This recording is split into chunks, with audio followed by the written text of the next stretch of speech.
Olá, estudantes do nono ano. Nesse vídeo vamos falar um pouco sobre a crise na União Europeia e o Brexit. Bem, a crise econômica é uma crise caracterizada por um período de redução no nível de produção de um país, que está relacionado à redução do consumo, queda nas taxas de lucro e aumento do desemprego.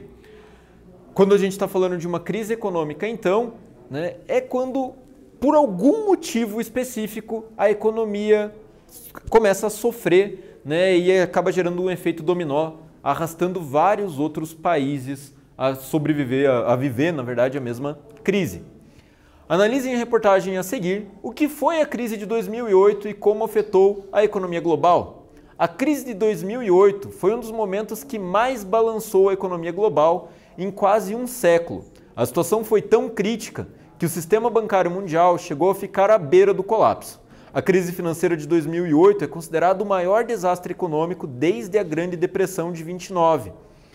Apesar dos esforços do Departamento do Tesouro dos Estados Unidos para evitá-la, aquela crise devastou a economia mundial.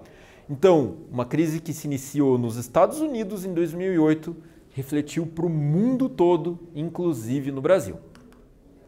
A crise econômica de 2008 teve início nos Estados Unidos e logo afetou as instituições financeiras da União Europeia, gerando graves problemas financeiros em vários países europeus, principalmente os menos desenvolvidos, aqueles países do leste europeu principalmente, que vinham se adaptando ainda ao modelo capitalista. E o que causou a esses países a crise, É importante saber que os principais problemas enfrentados por esses países foram desemprego, a queda no consumo, falência dos bancos e o fechamento de empresas do setor produtivo. Então, para eles conseguirem se manter, as grandes multinacionais europeias começam a fechar suas filiais em volta do mundo inteiro, aumentando o efeito dominó. Os países europeus adotaram medidas rígidas, principalmente com cortes aos gastos públicos. Isso refletiu diretamente na população, principalmente daqueles países que mais dependiam desses auxílios, como Grécia, Irlanda, Portugal e Espanha.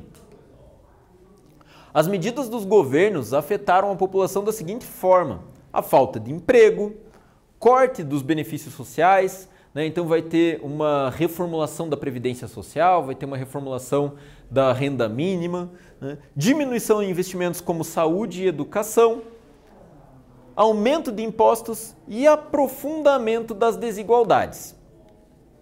Outra questão muito importante que mexeu com as estruturas da União Europeia foi a saída recente do Reino Unido do bloco. Atualmente, nós temos a União Europeia com 27 países, pois o Reino Unido, aquele país que por muito tempo fez parte do bloco, saiu, motivados pela crise econômica e pela crise recente de imigrantes. A palavra Brexit vem da junção das palavras Britain e Exit, formulando então a ideia de Brexit, que seria a saída do Reino Unido da União Europeia. Bem, nesse vídeo nós falamos então sobre a crise na União Europeia e o Brexit. Eu espero que vocês tenham gostado e até breve!